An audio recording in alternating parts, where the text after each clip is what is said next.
Hey, you mentioned Orndorff a few minutes ago. What do you Yikes. think? What if he would have wound up working with Crockett instead of Vince? Like in an alternate universe, if he leaves Vince after the WrestleMania payoff, famously, all the other guys agreed to take a deferred payday based on the pay per view and a much bigger amount as a quote unquote partner. Uh, Orndorff said, "No thanks. I'll take the money today." Yeah. And if he would have gotten that payoff, seen what everybody else got, and was pissed off and say late 85, he makes the jump to Crockett. Yeah. He would have been there for the peak Crockett era. Would you have seen him as a heel aligning with Ric Flair and the Four Horsemen? Would he have become a horseman? Would you keep him away from the horsemen? Would you try to turn him babyface? What would you do with Orndorff if he came over in late 85? Well, let me tell you the story before, and I've told this story before. In the late 70s, Orndorff was in the Crockett's. This is Mid Atlantic Championship Wrestling.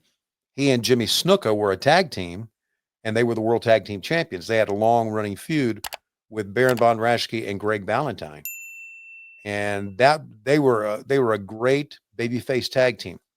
I remember it happening. I don't know how long their run was in Crockett. I'm not sure. So he left as a babyface, and coming back, I think with the robe, with the look, I think he would have been a great horseman. Don't you? Yes, Would have fit right. absolutely. Would have fit right into that. I mean, we've seen some old school Paul Orndorff interviews about talking about women and how wonderful he is and how he looked and how women were in love with him, and so I think he'd have been a great horseman. He really would There's have no been. doubt. And it would have been a great program to separate him from Flair, and he and Flair have a program. Oh, absolutely. Yeah. So, And at that point, you could have even probably turned.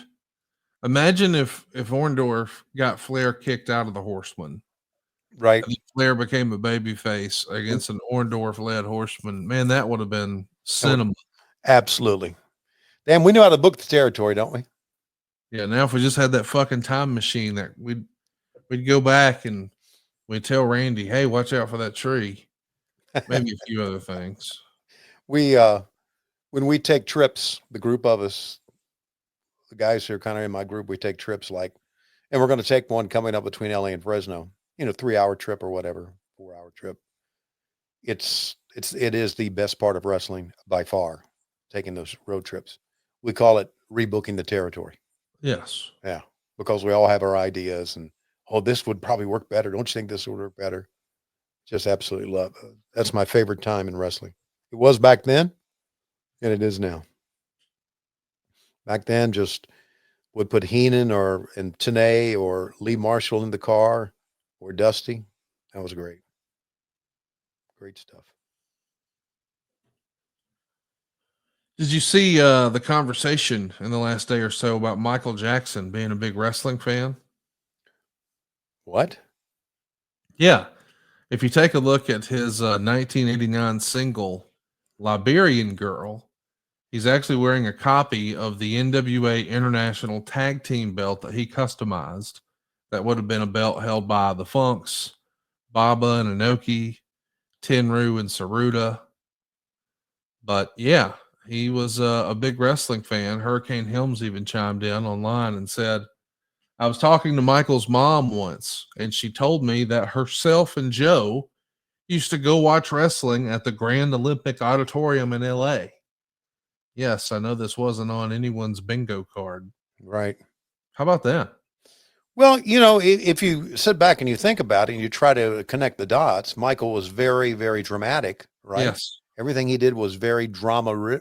I mean, take a look at those videos that he did. Billie Jean, obviously, Thriller was the most famous one. Um, the one Black and White was another one, where he's dancing with an Indian tribe.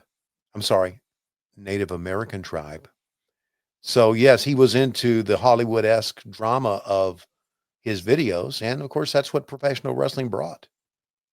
They brought fighting with drama. And there you go. So, in many ways, it surprised me to hear you say it, but in many ways, maybe it's not. I just found it interesting. I didn't have that information before. See, Macho Man pulled the security guard in front of Flair. How great is that? Oh, good stuff. How about that leaping elbow by the guy the size of Avalanche, huh? Man, it's really impressive. I mean, supposedly he was a great sumo performer. Right. I mean, you got to have some athleticism to do well there. Obviously, you do. Yeah. Listen, there were a lot worse big men. And look at this. You see this? The slam by Sting? Don't think that Avalanche doesn't know what he's doing to slam like that. Oh, absolutely. He's helping Sting up, and he just sold the nuts. So it's great, man. Avalanche was good. I mean, people will say, "Oh, he's a big fat guy, moves slow." Bullshit. He knew what he was doing. He wasn't the Loch Ness monster, but he knew what he was doing.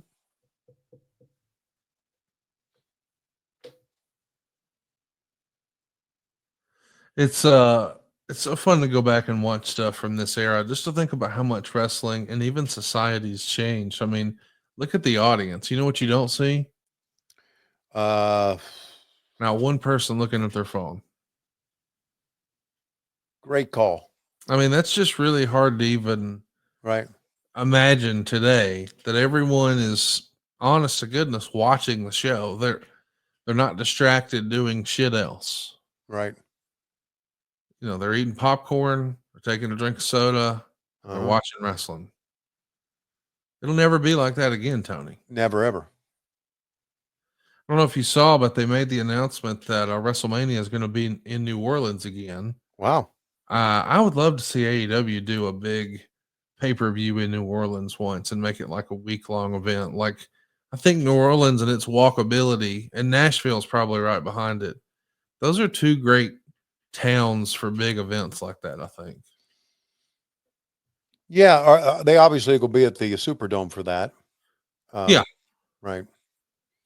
Yeah, New Orleans is a cool town. The entire state of Louisiana has always done well for us. So, as you know, we've been working a lot of theaters lately. I love the look on TV too. It's great. You know, you're thinking like, wow. So That one over in Atlanta, what was the name of that building? shit stage.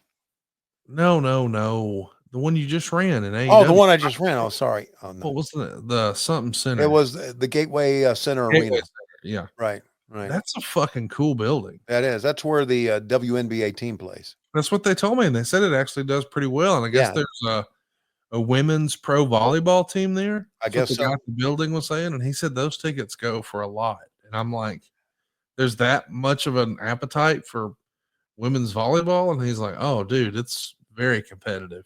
You know why? You know why, don't you? You really think that's it? Yes, I do. Okay.